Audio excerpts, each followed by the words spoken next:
I left off with the last video with having everything prepped, sanded, and the holes for the fly. Today, or in this video, what I'd like to show you is what I use to paint the bodies. Okay, when I paint the bodies, everything's nice and smooth and ready to go. I like to use nail polish. Now, some guys use markers. They use water-based paints. They have the little brushes and all that stuff. I like to use nail polish. You can get them again at craft stores, Walmart, any other place. You probably know people or girls that have a whole bunch of them.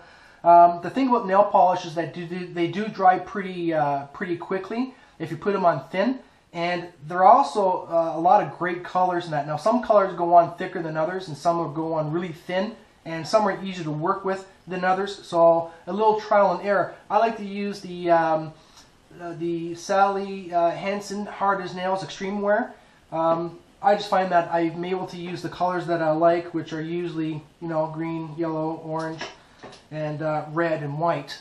I find that those are the easy, simple colors, and I use them for tying a lot of my flies, and I can mix them around, and I usually I buy a lot of my other fly material to match those colors. And I can usually mix and match or do one solid color like this, or I can mix and match orange and yellow, solid green, white. You can get very creative. They're endless.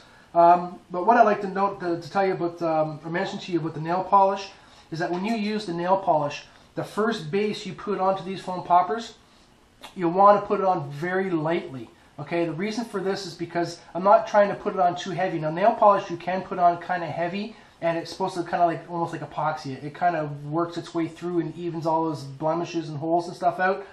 But if you put too much, you'll get a little bit of a belly on the fly, or you literally have to sit there and make sure that if you added too much, you have to sit there and kind of hold the fly and make sure that it kind of evens it out. I put it on very thin because I don't want to add too much to the fly. The first one, I just want to make sure I get a nice base coat onto the fly. But before I get ahead of myself, if you are going to use multiple colors, you want to do the mouth different, I'll do the mouth first. And I'll do the mouth until I'm done all my coats on it. Because sometimes I'll nick the body, but that's okay. Because as I use the color to go over the body and add my second, third, or fourth layer onto it, I'll just cover all those little blemishes up. And usually when you go right off the end with the brush, it'll usually form a nice line between the different colors of nail polish. And you get rid of that white line that's around the lip sometimes if you use the cup ones. Okay, but even if I use the cup ones, I'll paint all that, the cup inside first, and I'll nick the ends or the sides in that, and then when I paint, I just take the brush and go straight off the edge, all the way starting from the back and working my way forward, and it'll usually even itself out and make it look pretty good.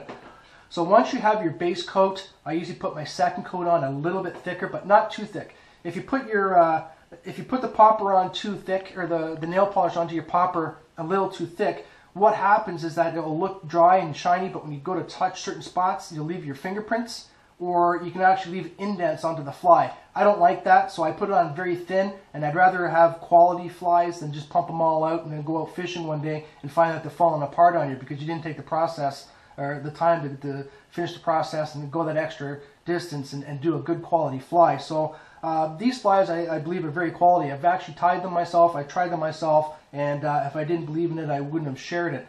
So with that done and said, you've gotten a couple bases on there. Now you want to add some eyes. Now you can use nail polish and use dowels. Okay, you can use dowels. You can shape them and do different things for different designs. But if you're going to paint your eyes on, do your bigger ones first, let it dry, and then add your smaller dots on top of it later. Or you can buy these guys. Again, I buy these at sale and sometimes at Bass Pro Shop as well.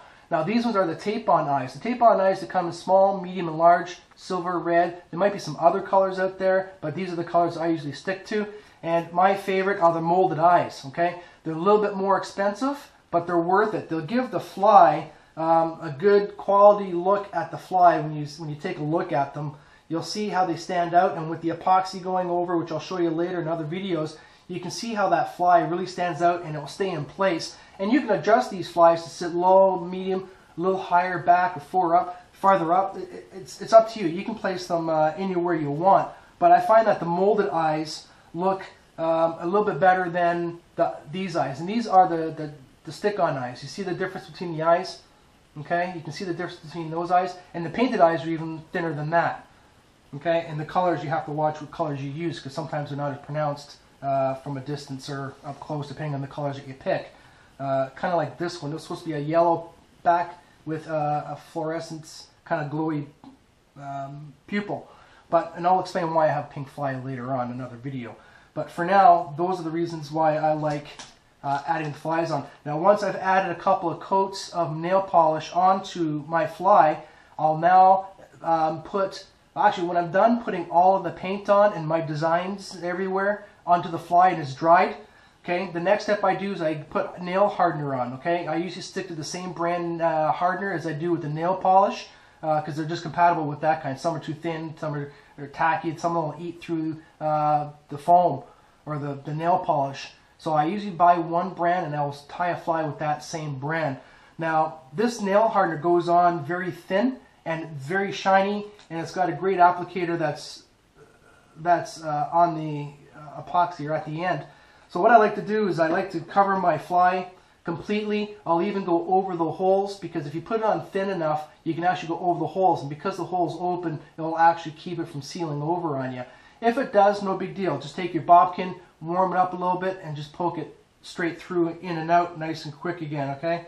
Just kind of like that, but make sure it's completely dry before you do it. It is flammable. Okay, and I'll do it for any of the flies that I happen to be tying. I'll do it for all of my flies. Now, some flies I'll add legs to, and some I will not, but I'll give you tips on the legs later.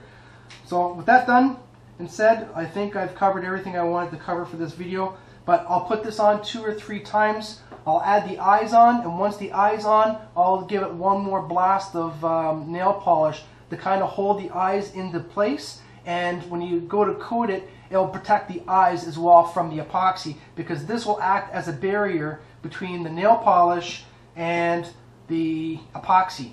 Okay, so that's why I'll go over my fly a couple times, put my eyes on, regardless of the flat or the molded, go over it, and your fly is ready to dry. And once it's completely dry, we'll go to the next step. Okay, thanks for watching. Bye.